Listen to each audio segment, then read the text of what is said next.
The Equally Yoked Show. Get yoked for free.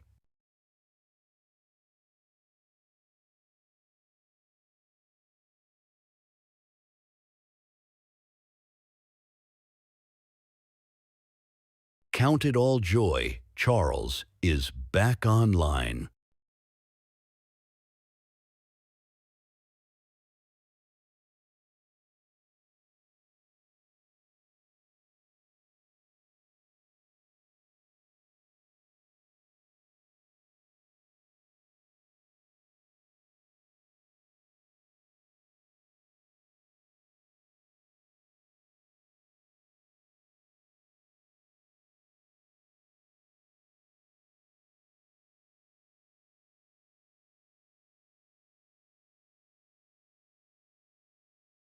The Equally Yoked Show.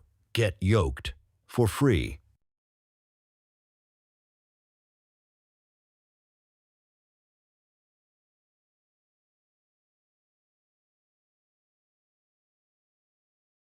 Count it all joy. Charles is back online.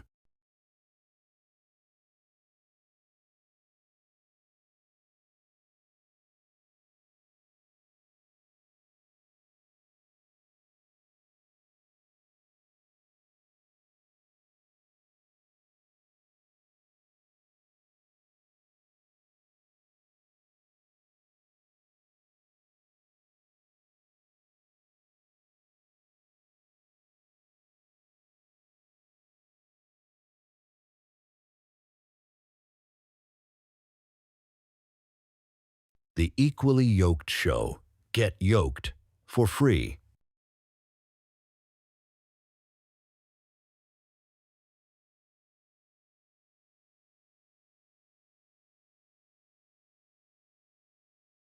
Count it all joy. Charles is back online. Welcome back to the podcast. This is the Equally Yoked Show. We are live. It's been a while. Glad you guys are here. We're going to be taking a look at quite a few. I think something went down here. I don't know. I'm not sure what's going down with the audio, but otherwise, glad to have you guys. This is Jerry. You're feeling much better, and I'm glad that you're better. You've been sick for the last few days, and I have been live for the last few days. Work has been getting crazy to say the least. Wow, I cannot talk. Work has been getting crazy to say the least. Obviously, the seasonal holidays are really pushing all of us. You know, we're working more. We got late hours, all that good stuff. But otherwise, we're blessed here. And we are glad to be back for this live show with some exciting, well, I guess exciting, incredible news with everything that is going down with Minnesota or mini Somali. And we've got so much information, but I do want to start first with this clip, and we'll get into it in a moment. But I just want to say, glad you guys are here. Email me, freedom@equallyyokedshow.com. I want to know your guys' thoughts with everything that I show on this podcast. We're going to be going over quite a few things concerning President Donald Trump. Obviously, if you see the title, it's regarding Somalia, rather Minnesota, and everything that is happening there with the fraud. And of course, there is so much information to go over when it comes to what is going on. Also, Texas and the new Supreme Court ruling for the Texas map, the redistricting, and what's going on there. We're also going to be going over a judge who ordered the Jeffrey Epstein related grand jury records in Florida to be released publicly. Supreme Court also challenging, or rather, Supreme Court also agreeing to hear Trump's challenge to birthright citizenship. There's so much to cover here, so much to go over, and glad you are back. You're well, and Jerry, and yeah, it seemed like for a while you were not feeling good, and that was terrible because you were only joining us to pop in and say hello, and that was great. Glad you're okay. But otherwise, we're going to be getting into it. And so this clip is actually from the peace signing between Rwanda and the Congo. And if you've seen this clip, something interesting that President Trump said at the very beginning of this conversation. Very interesting. And this is not really said by many world leaders. I think maybe Bukele has said something similar to this, but in reference to stuff online, right? Of what he's seeing with the UK and their digital ID. But separate from the digital ID and everything, Trump is reminding America what this time is. And he's reminding America, not that some of us need reminders for this, at least it shouldn't be a reminder. And I'll just let him speak. I'll just let him speak. Okay, here we go. This is President Donald Trump during the signing ceremony of the presidents of Rwanda and Congo. Here we go. I want to thank everybody for being here. It's a momentous occasion. It's truly incredible setting. It's very few places I've seen like this. In this holy season, we prepare to celebrate the birth of the Prince of Peace. We have come to the U.S. Institute of Peace. Did you catch it? To the birth of the Prince of Peace, this season that we are in. Now, mind you, the building that they're in, it seems to be a brand new building, as Trump says in the beginning, sort of intro statements that he makes. And he's talking about this sort of peace building, and he's going on about it for a while, but then he says this, he says that, exactly what he said, the Prince of Peace. This is what we need to be reminded of during this Christmas season is, of course, the season is about the Prince of Peace, the only one who can provide really the only ultimate peace. Now, as we know, President Trump has been such a champion in making peace deals with these nations, and people argue against that. Of course, we have many that always argue against the fact that it's not nearly enough for them. But otherwise, this is another peace ceremony, signing a ceremony for the two presidents because of the bloody war that has been going on in Rwanda and the Congo. And of course, there are, by the way, I do want to mention this comment here that says, Jesus wasn't born in winter nor in a manger. Yes, if you actually think about when the shepherds would be shepherding, typically, they wouldn't be shepherding or doing what they were doing in the winter. This is a whole theological debate, obviously, but when it comes to the tradition of Christmas landing or Christ's birthday landing on Christmas, this is something that we follow. We actually don't even know Christ's birth. It could be around September or October. We don't really know. However, based on tradition, that happens to land on now, or it was placed on the 25th of December. So for a conversation for another day, otherwise, this is ultimately the reason why we want to be celebrating Christ rather than just, talking about Santa. This is very important. So let's go. To sign a historic agreement that will end one of the longest running conflicts anywhere in the world with far more than 10 million people killed. Today we commit to stopping decades of violence and bloodshed and to begin a new era of harmony and cooperation between the Democratic Republic of the Congo and Rwanda. I want to thank the two courageous leaders. They are courageous leaders. They really are courageous leaders, great people. President Tshisekedi of the Democratic Republic of the Congo and President Kagame. Now, I'm not going to play the rest of this clip. Really, ultimately, this is what I wanted to show, which was him talking about the Prince of Peace. But we're going to get into everything else that is concerning what is happening in Minnesota.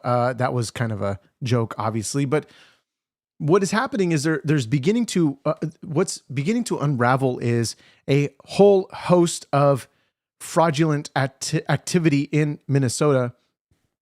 Some saying that this amount may reach $8 billion. Now, this is from the Citizen Free Press, who posts this clip from CNN on X, actually Fox on X. We're going to be looking at this clip here, and I want to get your guys' reaction to what is being said because of the terrible incompetence of Tim Walz. I mean, we dodged a bullet. We dodged a literal bullet not having him as a vice president. By the grace of God, honestly, truthfully, it was by the grace of God. Here we go. Investigators are finding in Minnesota is growing by the day. Kelly Loeffler, who leads the Small Business Administration, says in the 2 days her agency has been investigating the state, they've uncovered at least $1 million in PPP fraud just 2 days in. Several of the whistleblowers in Minnesota have also told lawmakers they believe the total amount of fraud could total up to more than $8 billion. Now, by the way, what's interesting is that this group of employees that came out and basically said, let me see if I can find it here. The whistleblowers literally states on their X account saying Tim Walz is 100% responsible for massive fraud in Minnesota.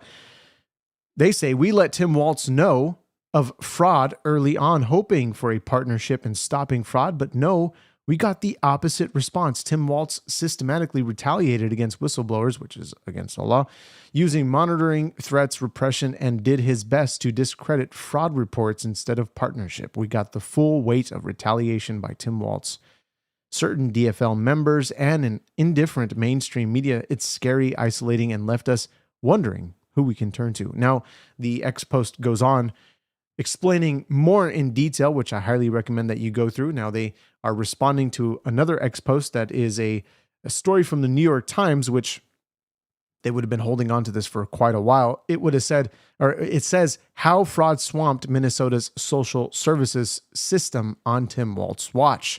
Now, Tim Walz, he was silent for a little while, right? He was silent. And then, of course, he was going on. And at some point, he had to start to talk about this matter because it was under his watch. And so we're going to be going into this more in detail. And of course, here we go. We got somebody saying bigotry, misinformation. You know who you sound like? You sound like Ilhan Omar. You sound exactly like her, because we're going to play a whole host of clips of her saying the exact same message when she has nothing else to say other than bigotry, Islamophobic, misinformation, all that nonsense. So just stop, okay? Just stop. Don't even go there. It's not going to work out for you, because the amount of information that is coming out about this it's not bigotry. It's honestly stupidity that we allowed, or rather the Democrats allowed this to happen. And this is what we get. This is what we get for, this is what America gets for electing those people into power, the Biden administration. And we dodged a bullet, as I said, with Kamala Harris and Tim Walz being the president and vice president. Now, for those that are just joining in, glad that you guys are here. Somebody says it's nightmarish. Imagine Kamala and Walz being in office. USA would honestly be no more by now. Yeah, they would have allowed those borders to stay open, and it would be the third world. It really would be the third world at this point, at this moment in time. Now, let's continue on with the clips that we have pulled up for you guys. Now, of course, this is Trump during a cabinet meeting. Now, let me see if I want to get to there first, because, of course, we've got a couple of clips to cover with regards to Trump and Tim Walz and Ilhan Omar and the responses. Quite insane.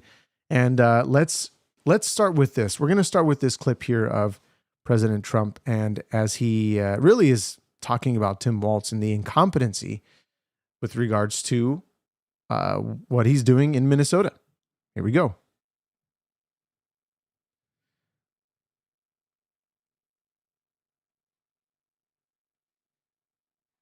I hear they ripped off Somalians, ripped off that state for billions of dollars, billions, every year, billions of dollars, and they contribute nothing. The welfare is like 88%. They contribute nothing. I don't want them in our country, I'll be honest with you, okay? Somebody would say, oh, that's not politically correct. I don't care. I don't want them in our country. Their country's no good for a reason. Their country stinks. And we don't want them in our country. I could say that about other countries too. I can say it about other countries too. We don't want them to hell. We have to rebuild our country. You know, our country's at a tipping point. We could go bad. We're at a tipping point. I don't know if people mind me saying that, but I'm saying it. We could go one way or the other, and we're going to go the wrong way if we keep taking in garbage into our country. Now, this is the hot sort of phrase that everybody's clipping here, saying that he's calling Somalians garbage. Now, truthfully, he said what he said. And honestly, this is terrible. How are we going to allow this to continue to happen and say nothing's wrong? Because we were pulling the alarm on this situation just a couple of weeks ago. And what did everybody say? They were saying it was bigoted. This was stupid. This was not true. This was lying. And this is what we get. And so people who are stealing money from Americans, that's not garbage. That's total garbage. How are we going to allow that to happen and just step back and say, well, no, it's fine? Honestly, I want to know why you would allow that, why you would continue to pretend like it's all fine. This is terrible. And they have the nerve, as Ilhan Omar will go on to say, this is all bigoted nonsense from Trump and that Trump is obsessed with her. What a weirdo. What a total weirdo. Let's go to some of those clips here. And it's just going to show you exactly the same messaging. She has nothing new to say. Absolutely nothing new to say. Here we go. And this is from her own X post. Here we go. I'm not shocked because we know that the president oftentimes resorts to very bigoted, xenophobic, Islamophobic, racist rhetoric when he is trying to scapegoat and deflect from the actual failures that he has himself. So we're just going to continue to word salad here. He's always been a racist, a bigot, a xenophobic, and Islamophobic. We know that he called African nations a shithole in his first administration. We know that when he came down that escalator, he said he was going to stop Muslim immigration into this country. And so it is not surprising. And it's become a big problem. It's become a big problem because we're starting to unravel this complete fraud. And the fact that she keeps saying Minnesotans like she's Minnesotan, like she's a Minnesotan. She's got a Somalian accent and she's trying to fit in by, I don't know how recent she's been saying it that way, but it's just a sort of, she's putting on a play, an act. She doesn't like America. She doesn't like America. She wants to make America Somalia. Here we go. Same messaging. I know that those of us who are Somali in this country see ourselves as Americans. That's what our passport says. That's what our nationality is. Yes, but she's naturalized. Naturalized. This can be taken away. And we know that we are protected by the 14th Amendment. We know that we're not going anywhere. And there is no way. I mean, he needs to just, I know he says he hasn't met me. Maybe he should spend 5 minutes with me because then he would know that as Somalis, we are never intimidated. And, you know, we're never going to feel like our esteem or confidence is shaken by a bigoted fool, you know, making a mockery of the White House, of our nation. And anyway, it just goes on, right? This nonsense continues to go on. We continue to see fraud, and what we continue to see under the Democratic regime, which I think they're beginning to label themselves really Democratic socialists. At some point, they're going to start to shift over from just Democrats. And they're all going to be Democrat socialists. And then at some point, they're just going to drop the socialist name. And this is truly what she thinks about Americans.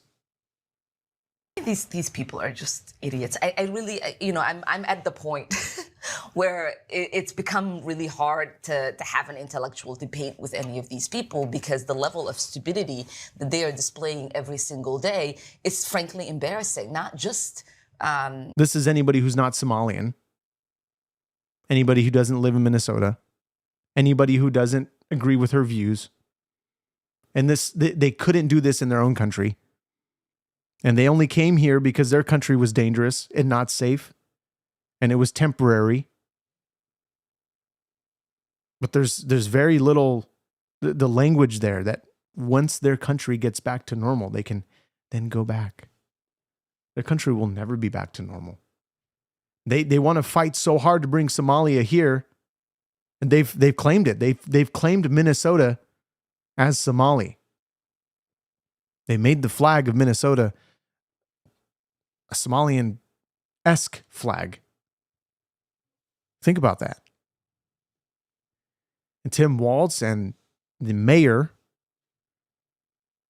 are completely privy to all of this.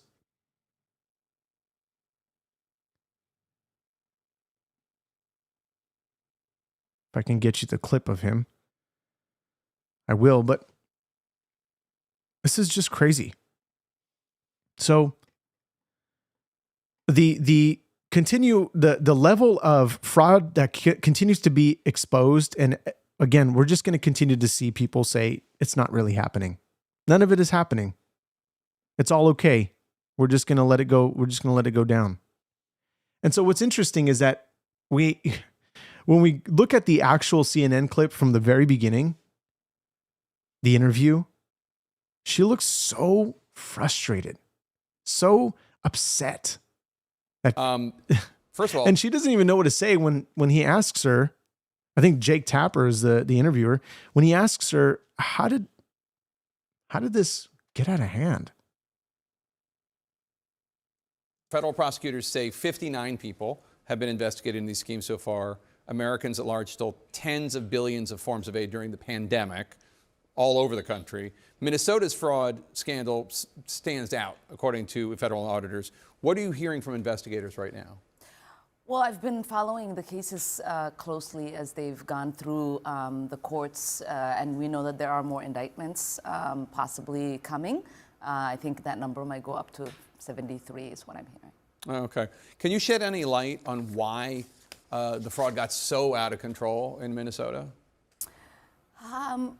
I think what happened is that, you know, when you have these kind of new programs that are designed to help people, you're oftentimes relying on third parties to be.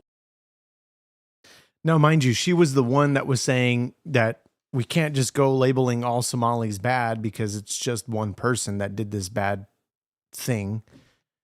What do we see? We see how many get indicted already because of this. And we played this clip on the last podcast. You can go and check it out later on. But she just continues to ignore the facts. She's going to continue to lie through her teeth because that's what she's good at. And then she's going to throw Americans under the bus. Those who actually love America and want to see America prosper. But no. Able to facilitate. And I just think that a lot of the COVID programs that were set up, they were set up so quickly that a lot of the guardrails did not get created. Now, obviously, whatever the ethnic group, the actions of a few dozen should not impugn an entire community of thousands of people. Okay. And this goes to what you're actually saying in the chat. Nobody denies it's effed up, but then you're going on and defending them. So it's a mixed message there. And you say the offenders should be deported. Sure, they should be deported. Absolutely, I agree with that. And you're going to paint the whole community, 73 people. Look, it's probably more than just 73 people of what has just been found.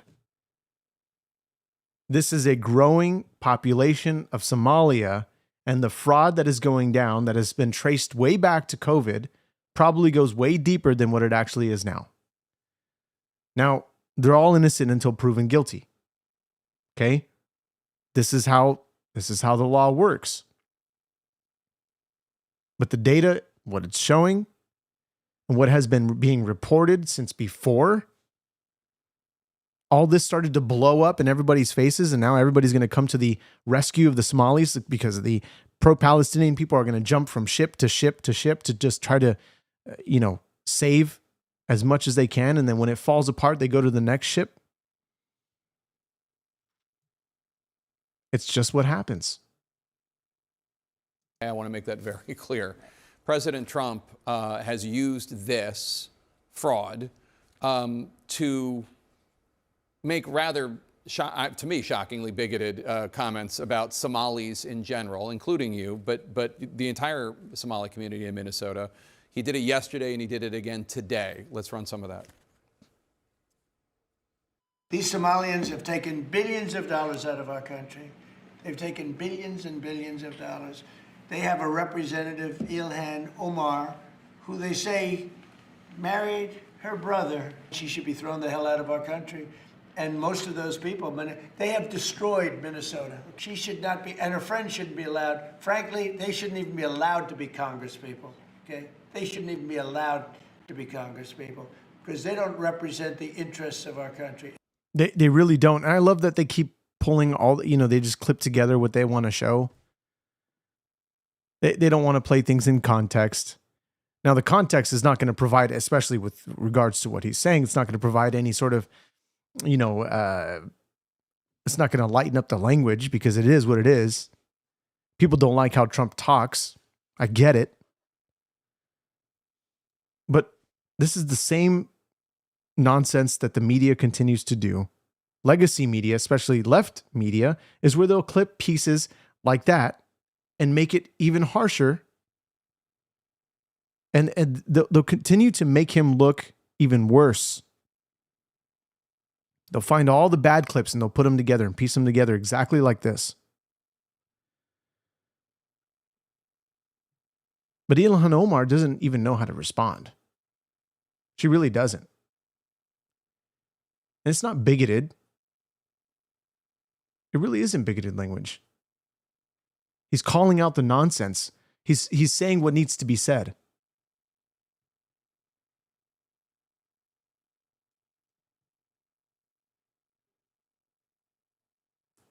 Dead Man, you say, yeah, we're going to be covering the J6 pipe bomber in a moment. We're going to be looking at that, but otherwise, yeah, Jerry, you're right. That's all they want to use. Anything that basically anybody, this is their new word. You don't agree with them, you're a bigot. Isn't that crazy? Pretty shocking to hear it, although I don't know how shocked you are at this point anymore, but she looks so mad. In general, you in particular have been the target of his attacks for a long time. What's your response? Why do you think? Why do you think? Because of the types of things that she continues to say. She continues to praise Joe Biden and lies about his level of competency. Really? Why? Because she was helping, or he was helping, or rather the administration, his handlers were helping her community thrive in the fraudulent activity. Mind you, she is the congresswoman representing Minnesota.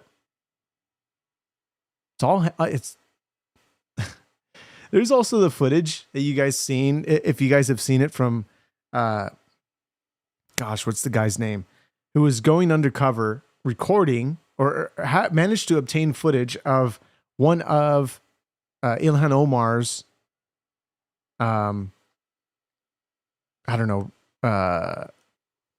we have to get the clip. I don't want to take any of this out of context, but they're basically paying for ballots. Okay, $250 a ballot.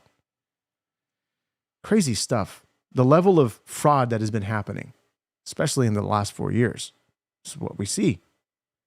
And people are afraid to call it out. People are going to stay silent about this.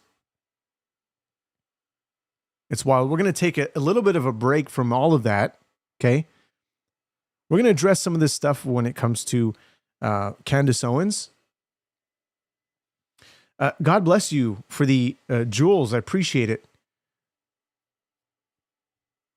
Relearning rights. It's a good handle. Look, it's always funny. They always go back to the $40 billion sent to Argentina. This is not just a donation. This is not just a donation. This is a loan that was given to Argentina for them to pay us back. We've already gone over the Scott Besson clip that talks about this clip, or that talks about that money.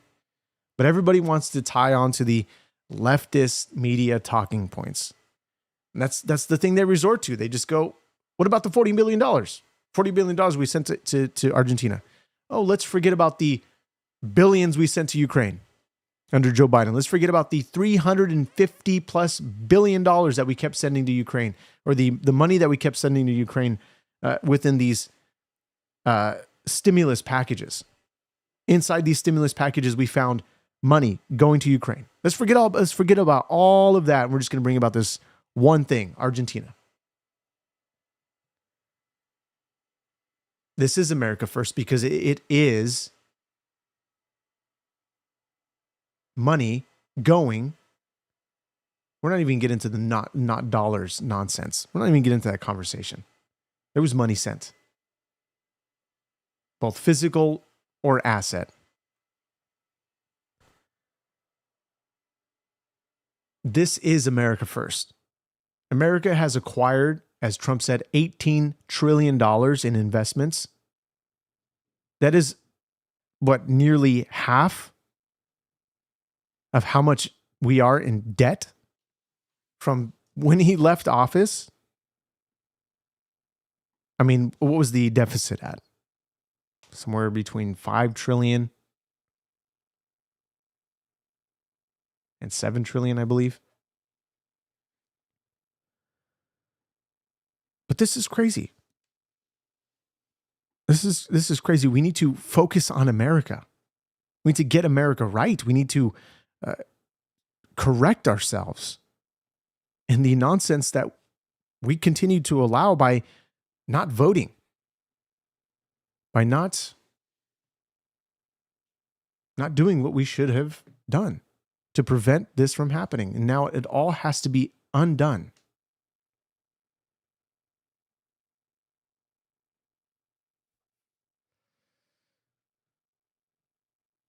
Crazy.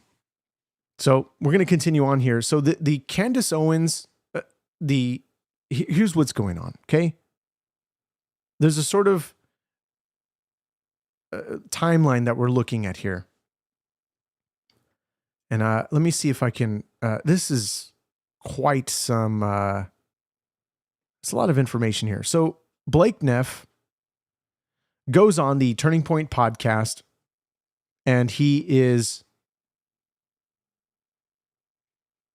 directing the audience to a future live show that they are going to have. And from the reports, they're saying that Candace Owens said anytime, any place. They mentioned a time and a place. She said she was all down for it then. She said she can't do it. And her reasons are understandable. I get it. But since this whole thing, all of her videos have been about Charlie Kirk. Really not about anything else. And quite frankly, from the very beginning, what we've been saying on this podcast has been all of the things that you're going to hear, all of the lies that you might hear, all of the conspiracy theories. You're not, whatever evidence that the government, and I get it, we shouldn't be just immediately trusting what the government or the federal agencies are saying when it comes to things like this.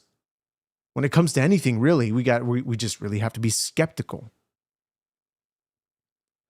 But what has been transpiring since the death of Charlie Kirk, this is obviously something that is still relevant and will always be relevant.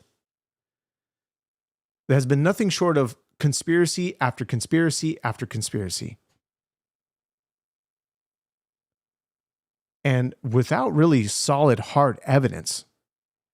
And now she's going on this campaign, I guess you could say, lack of better terms, to basically call out the Turning Point USA staff, from Blake to everybody, really. Andrew Colvett, the Mikey McCoy, that they all, that this is an inside job. That they wanted to become rich off of this. But she has no hard evidence to prove any of this stuff.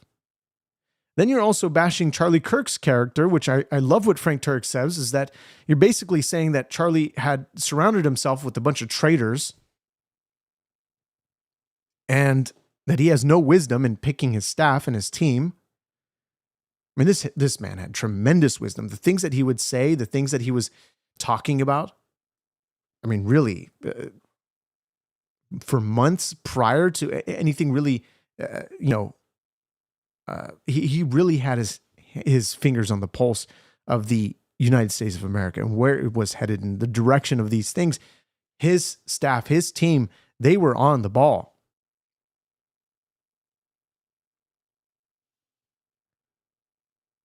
Somebody said, if it's skepticism, she would go to the interview. She's just milking it at this point. And I think she is. I mean, I understand that she was friends with Charlie Kirk. I understand. But she's done a lot of harm. I don't think she realizes how much harm she's caused a lot of people based on her slander.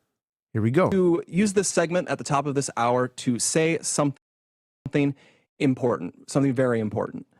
For the past 2.5 months, there is a topic that has flooded our Freedom inbox. It has been nonstop on social media, but which we have almost totally avoided on this show. You probably already know what I'm talking about, which shows just how ubiquitous it has been.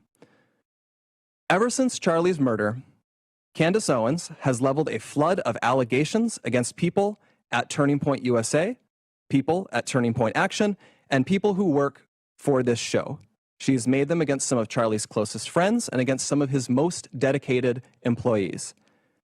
She has suggested that Michael McCoy, Charlie's chief of staff, knew Charlie would be murdered, was happy that he died, and stayed silent because he was told he would be the next Charlie. She has suggested Michael is not his real name. It is. I have seen his birth certificate myself.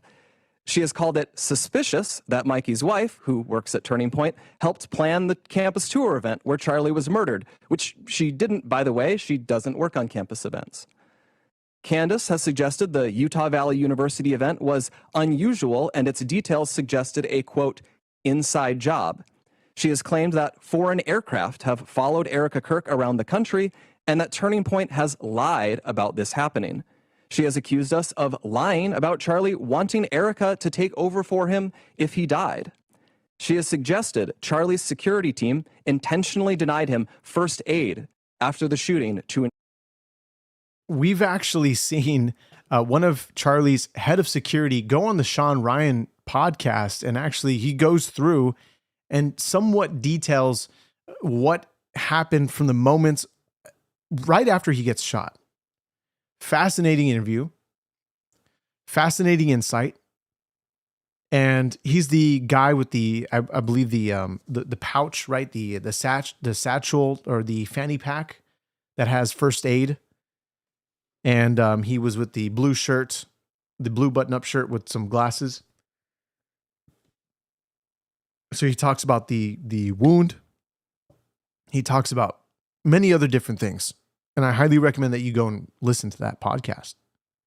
But why is Candace ignoring all this evidence? Why is she ignoring all of this stuff?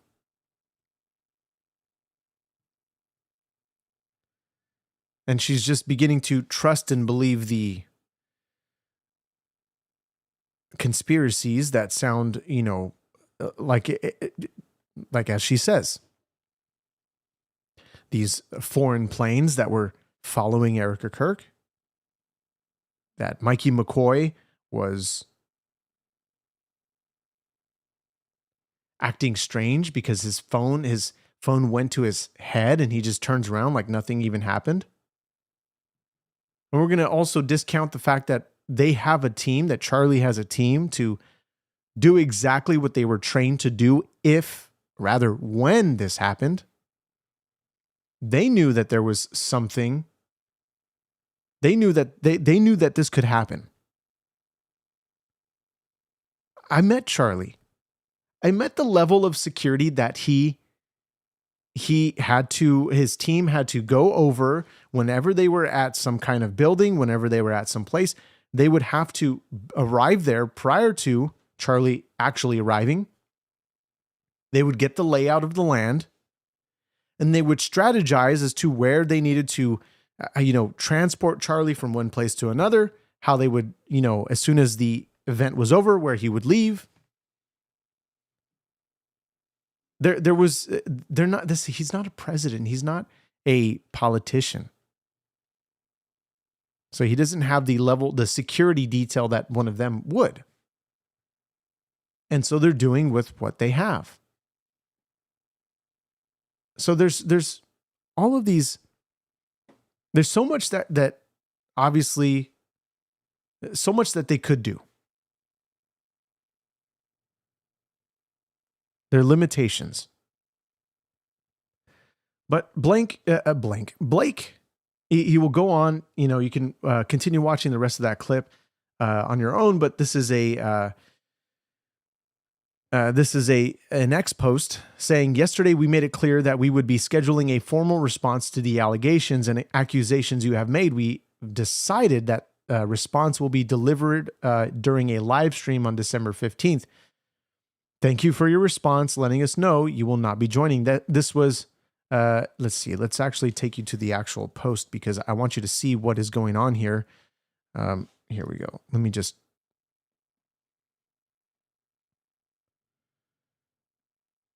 All right.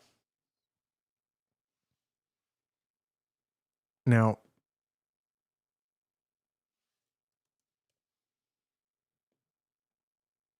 so this is the response, right? Thank you for your response, letting us know that you will not be joining the in-person conversation. So he did in the video. He invited her to this broadcast. Now she says, kind of weird how you didn't email or call me to ask about times or availability and choose to instead tweet this confirmation out at midnight. Why am I learning about this on X? December 15th does not work in person at 2 p.m. PT. It's also literal time I do my podcast live every day, which you knew. But we will happily cancel the daily podcast and we'll join you guys virtually instead of the live stream on the 15th, if that works on your end. Let's lock it in. Here we go. I think this is the... So she's responding to this podcast or this X post. So this is the initial X post. The live stream we announced on the show Wednesday has been set at 4 p.m. Eastern, 2 p.m. local time on, mind you, they're on different time zones. The time that the Charlie Kirk show goes live versus the time that she goes live. And so, however this is, what's going to happen after this, honestly, I don't know. We'll find out. Come December 15th, she's possibly going to be live streaming and reacting live. Yeah. So we don't know. And by the way, you're taking that quote out of context. You're saying Charlie questioned if there was a stand down order on October the 7th. He had his doubts. Yes, he did have doubts about October the 7th. Now, mind you, that interview, that podcast was from PBD Podcast. We've gone over that on this show. The full clip. You can't get the context wrong. You can't get the timeline, the timing, everything that he said during that time was literally a week after. And what happened a week after? We saw protests literally 48 hours after the media started blaming Israel. But literally a week after we saw them going through, we saw the marches for Palestine, the marches for Hamas in the streets. So this was literally during just a week after he was on the PBD podcast talking about a stand down order, because we saw what I think it was the New York Times Journal, or what the New York Times or the Wall Street Journal posted a timeline as to how long it took the IDF to eventually respond. It was like 6 hours or something like that. And they go through it, and we're not going to play this on this podcast. You can go and look through the last shows that we've done on that close to around the time that Charlie Kirk died. Go check those podcasts out. But otherwise, this feud that has been going on and that is continuing to really just get out of hand. Tim Pool really goes at it with Candace Owens, ripping her a new one. These are some of the responses. Now, I'm not going to be, reading the curse words if there is any. It says, this is exactly what she did when Ben Shapiro challenged her to sit down and have a discussion with him some years back. At first, she rattled her saber, but then flipped and started quibbing about time and place. Well, there we go. It says, this is another post from Addison Smith saying, TPUSA can pick the place. They can pick the time. I say we do it tomorrow. We don't need to plan this. Candace Owens, right before rejecting Turning Point USA's invitation, she didn't like the place and the time. A lot of people are really going through this. This is Fuentes, who's got Nick Fuentes, who's gotten really he's got a huge base of weirdos. I don't know. You're invited to TPUSA headquarters to press their leadership live and in person about their role in Charlie Kirk's murder, but you can't go because of a scheduling conflict? LOL. That's interesting, coming from Nick Fuentes. It says, isn't this what you have been pushing for since September? Time to put up or shut up. So everybody is going after Candace right now, saying, hey, you were rattling your saber, and now you have the chance. The ball's in your court, as Blake Neff says, and you're not going to do it. It just goes on and on and on. And I think this is one of her responses to that. Let's see. It has been decided by the public that the best response for this is for my team to live stream your live stream and provide commentary. Since you've already picked our regular podcasting time, we look forward to providing live responses to your once and for all answers. Boy, it's probably what's going to happen. I don't suspect that there's going to be any type of in-person live stream or interview. Judge orders Jeffrey Epstein-related grand jury records in Florida to be released publicly. The Jeffrey Epstein case is moving forward. Everything that we're seeing, everything that people have been hoping for, especially in this chat, those that keep saying, release the Epstein files. And jokingly, I said, well, I can't. I don't have the power to do so.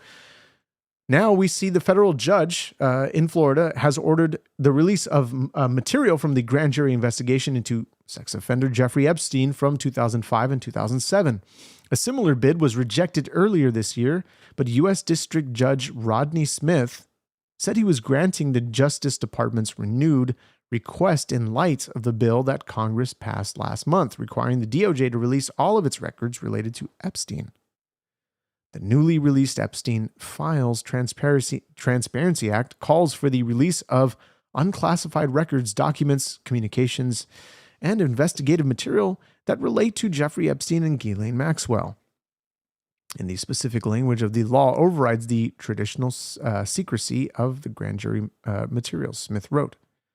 He says it says here, it's unclear when the materials will be made public or will become public.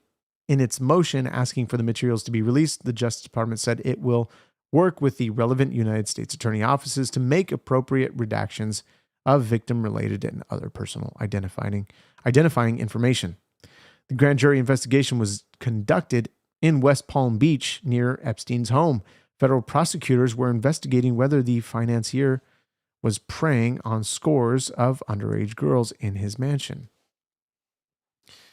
A lot of this incredible stuff that we're beginning to see when it comes to Jeffrey Epstein and the information regarding what we'll see with these files.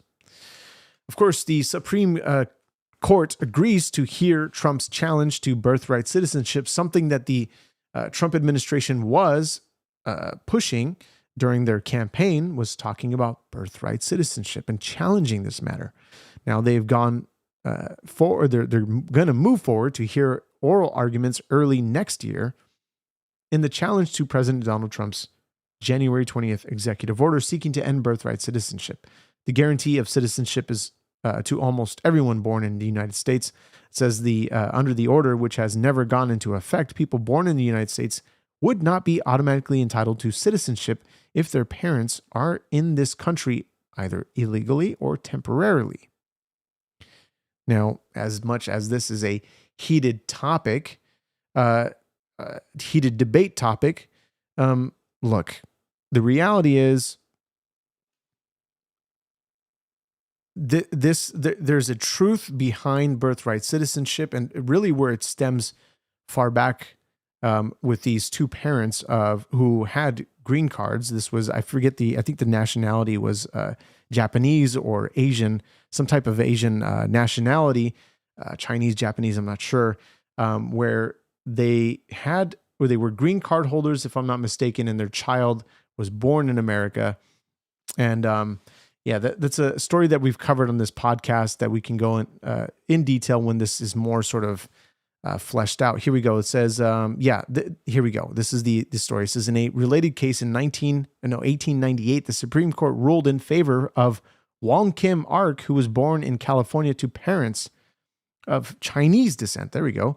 By a vote of 6-2, the court rejected the government's argument that Wong Kim Ark was not a U.S. citizen. The Justice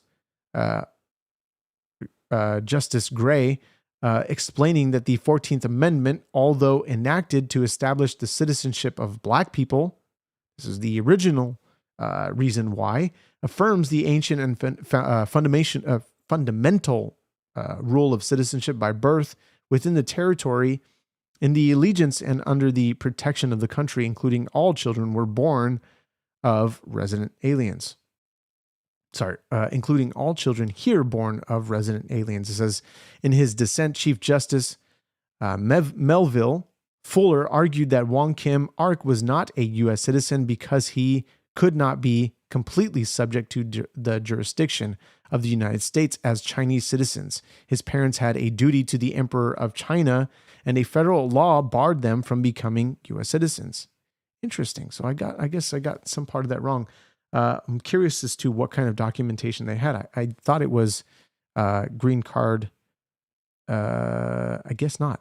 I have to look into that. But anyway, suffice it to say, this is exactly the story that we were mentioning. So let's continue on here. We're going to be going over a lot of the other news items related to, obviously we have this pipe bomber and what is going down with regards to what was being said as the pipe bomber, who was being sort of categorized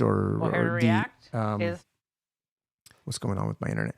Who was being sort of profiled as the pipe bomber, as a white male, is actually Black. And here we go. So this is some of the information that has been coming out is saying, well, this is why we couldn't really find the person, because we were going based on the wrong sort of profile as to what media was saying. This is not what they were saying, but as to what the media was saying, that this was possibly a white Trump MAGA person.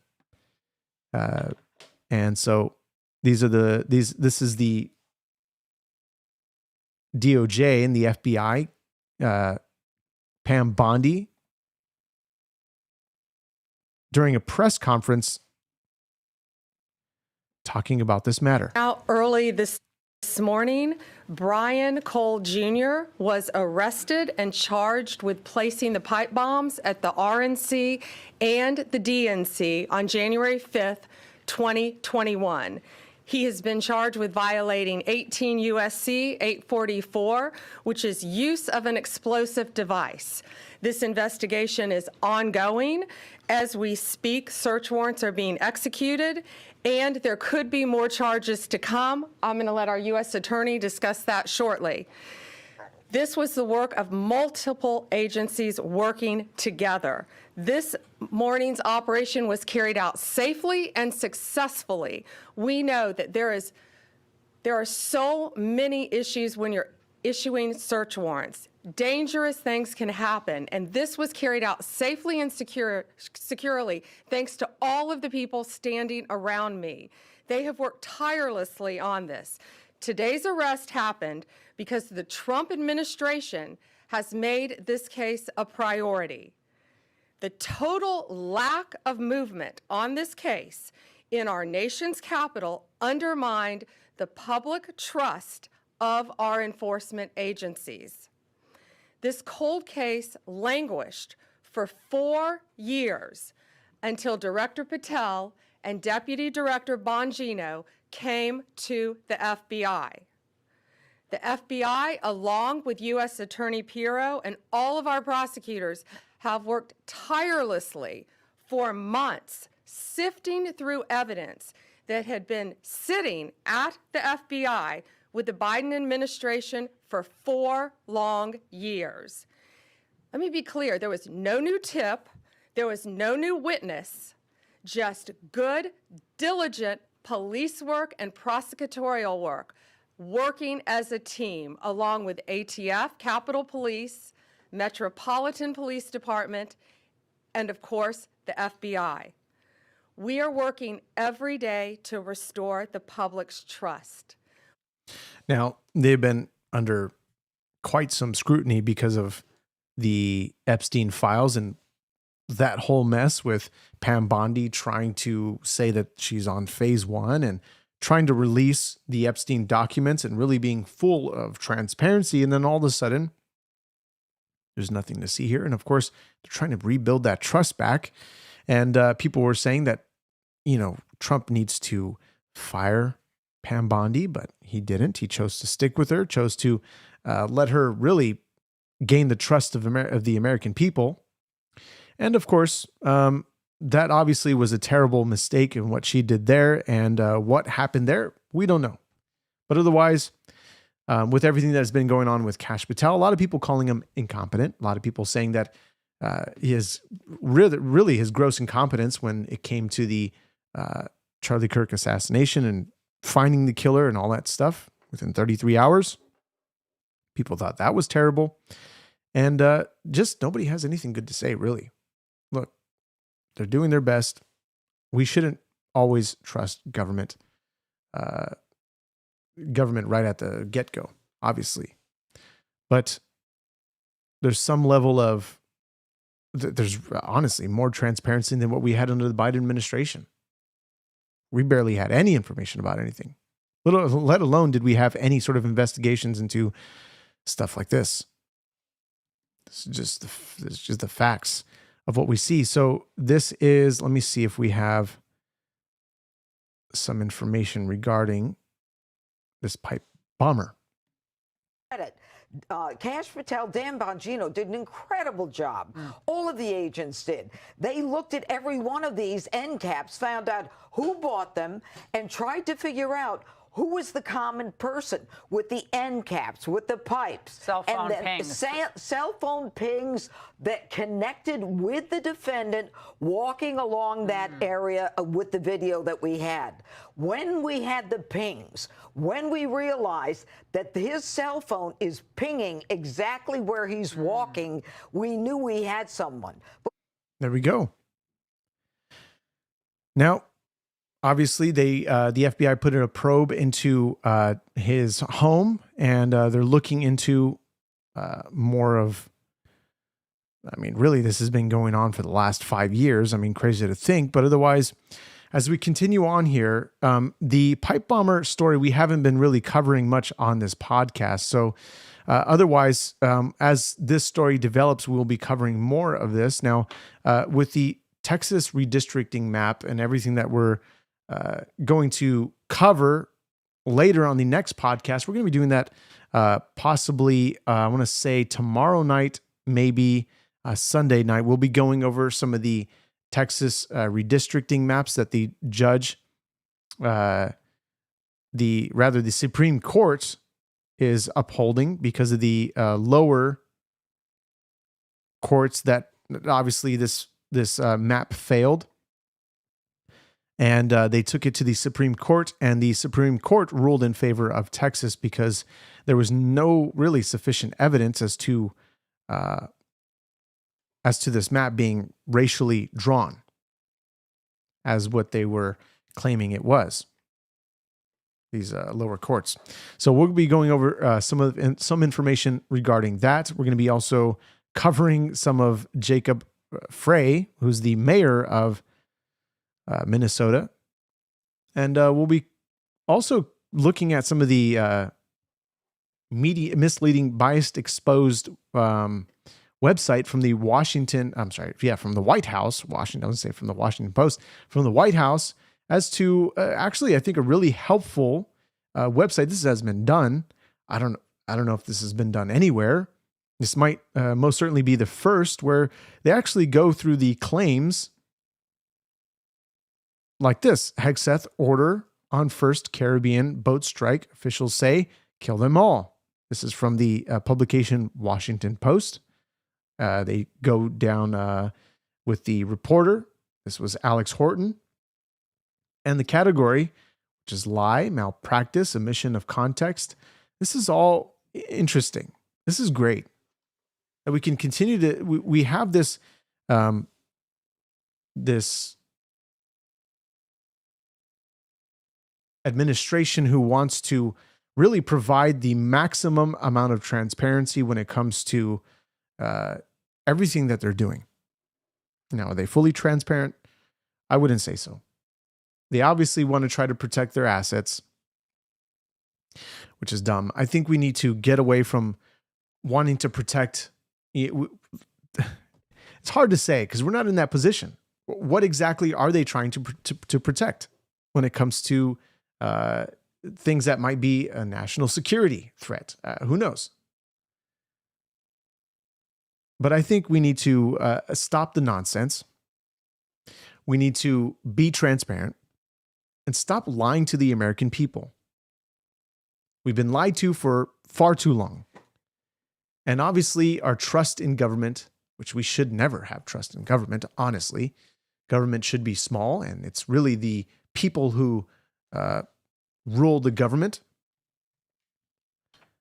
Obviously, the Constitution, which I think this is a really handy guide. First of all, if you don't have this guide, this is the Declaration of Independence and the Constitution of the United States. This is from Hillsdale College. You can get this little booklet that they probably offer for free. I got this for free. This is great to have handy for those to actually read and go back and refresh their memory. But this is the start of the Constitution of the United States, saying we the people of the United States. In order to form a more perfect union. I'm not going to go through this, obviously, but we the people rule. We rule, right? It's not the government who rules us. It's the people who rule. Okay? In order to what? This is ultimately a republic. Such as we hold these truths to be self-evident that all men are created equal and that they are endowed by their creator with certain unalienable rights. That among these are life, liberty, and the pursuit of happiness. It says that to secure these rights, governments are instituted among men, deriving their just powers from the consent of the governed. Yeah, this is a really a powerful thing to have handy.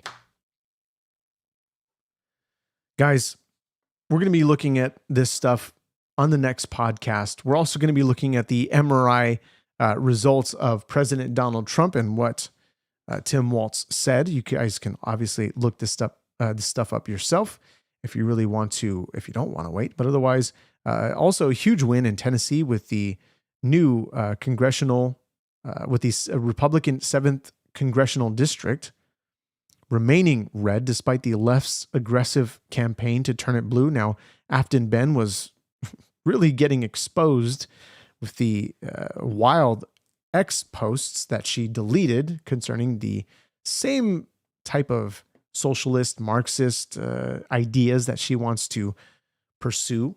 And I'm glad she's not. I'm glad she wasn't. I'm glad she didn't win that race, honestly. She was just lying right through her teeth, and the American people, the Tennesseans, saw right through it. So, guys, thanks so much for joining this podcast. If you guys want to watch the podcast tomorrow, consider subscribing, like this show, and share exactly.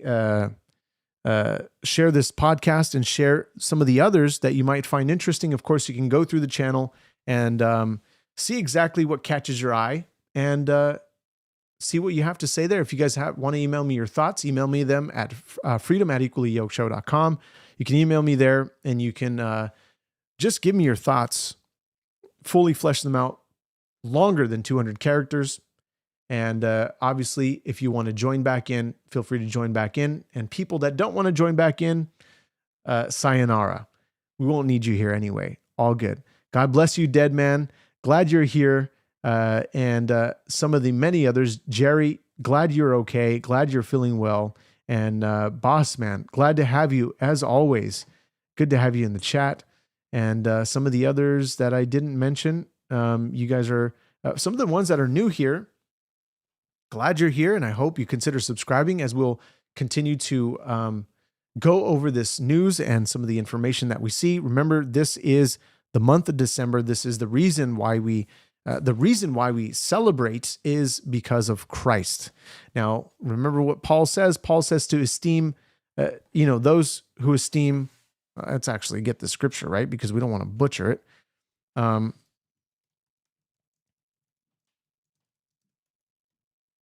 And for those of you that might know exactly what I'm trying to say here, I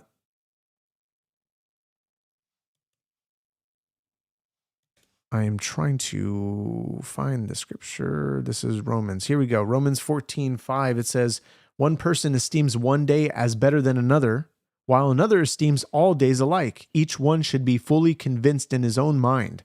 The one who observes the day observes it in honor of the Lord. The one who eats in honor of the Lord, since he gives thanks to God, while the one who abstains in honor of the Lord and gives thanks to God. For none of us lives to himself, and none of us dies to himself. For if we live, we die to the Lord. For if we live to the Lord. And for if we die to the Lord. So then, whether we live or whether we die, we are the Lord's. Remember that as you guys are considering this Christmas season, that this is the day that we esteem unto the Lord. We live it. We observe it unto the Lord. This is not something that we need to focus on, this sort of pagan traditions of this holiday, whether people believe it's pagan or not, and the origins are pagan, and the sort of stories behind Constantine and why this was instituted as Christmas and all that stuff. I'm sorry to say sayonara, another chance. So guys, I'm glad you're here. I'm glad you guys stuck with me, and I'll see you guys in the next podcast. Consider subscribing, like the show, and again, we'll see you guys in the next one. God bless you.